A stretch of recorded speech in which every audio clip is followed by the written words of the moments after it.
You talk about healthcare. As a small business owner, not only are you trying to provide benefits to your employees, you're trying to provide benefits to yourself. So I have seen our health insurance for my own family go up $500 a month in the last 2 years. So we went from 400 something to 900 something. So we're just fighting to keep benefits for ourselves. Right.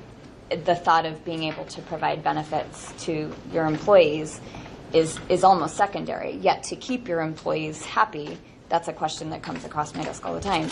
I have to keep my employees as independent contractors for the most part, really to avoid that situation. And so I have turnover. They go to a job where they do have benefits. Same thing. I get women that, I'm very lucky. I have a woman who's retired, which is great. So she's willing to work because she has benefits from the government.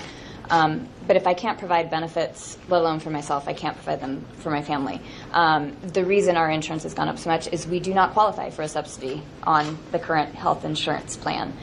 We unfortunately make just over too much money within that gap. So I guess my question to you is, not only are you looking out for people that can't afford health care, but I'm someone that can afford it, but it's taking a big chunk out of the money I bring home for myself. So is the policy that you now have one you got off of the exchanges? It's on the exchange. Okay.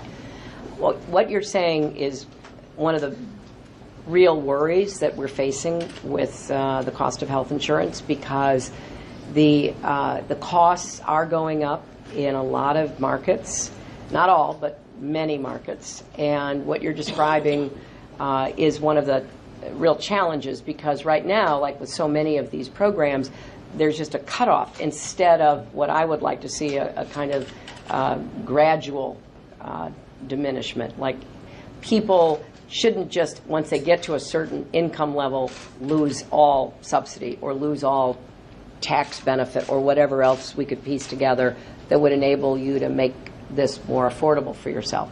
So that's something I'm looking at. I mean, I think that the Affordable Care Act is a big step forward for the vast majority of Americans, but we have to look at out-of-pocket costs, copays, deductibles, premiums, and we have to make the insurance companies justify what they are charging, because a lot of them are moving costs up without really explaining, or at least not to my satisfaction, why that's happening.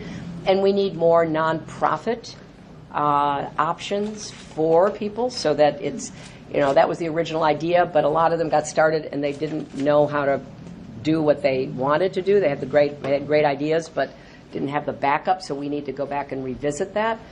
I also am in favor of what's called the public option, so that people can buy into Medicare above a certain age, which will then take a lot of the pressure off the costs, because the argument is that costs go up because real world experience means that people are getting sicker or the costs have to be spread.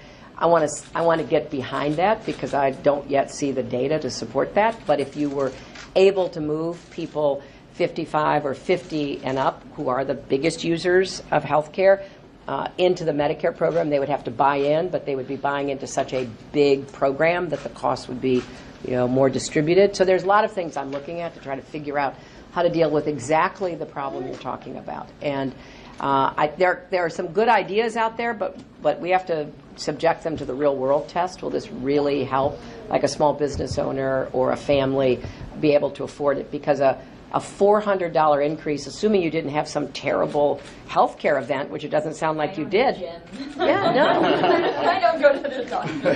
Yeah, I know, but I mean, that's my point. Is like, what could have possibly raised your costs $400? And that's what I don't understand. So that's what we've got to pick that apart and really make sure we understand it. Yeah.